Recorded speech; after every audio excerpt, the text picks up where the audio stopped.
2024 ఎన్నికలు జరిగే నాటికి మందనేది లేకుండా చేసిన తర్వాతనే ఓట్లు అడుగుతానని చెప్పి ప్రతి అక్కకు చెల్లెమ్మకు నేను మాటిస్తా ఉన్నా.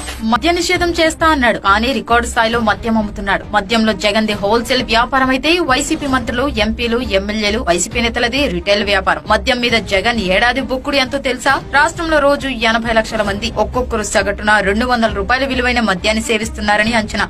ఆ విధంగా మద్యం అమ్మకాల మొత్తం ఏడాదికి 58,400 రూపాయల కోట్లు. 200 రూపాయల విలువైన మద్యాన్ని తయారు చేయడానికి అయ్యే ఖర్చు 25 రూపాయలే. ఆ లెక్కన ఒక ఏడాదిలో అమ్మే మద్యం తయారీ ఖర్చు 7,300 కోట్లు. అంటే లాభం 51,100 కోట్లు. అయితే జగన్ ప్రభుత్వం ఇప్పటి వరకు చెప్పిన లెక్కల ప్రకారం రాష్ట్ర మద్యం ఆదాయం ఏడాదికి గరిష్టంగా 18,000 కోట్లు. మరి మిగతా 33,100 కోట్లు ఎక్కడికి పోతున్నాయి? తాడేపల్లి క్యాంపస్ కే కదా. ఈ లెక్కలు తెలియకుండా ఉండాలనే ఏపీలో మద్యం షాపుల దగ్గర క్యాష్ కొట్టు, క్వార్టర్ పట్టు విధానం పెట్టాడు జగన్. ఏ వైన్ షాప్ లోనూ ఆన్లైన్ పేమెంట్ ఉండదు. మద్యం అమ్మకాలతో ఏడాదికి ఎంత లేదన్నా 30,000 కోట్లు వెనకేసుకుంటున్నాడు జగన్.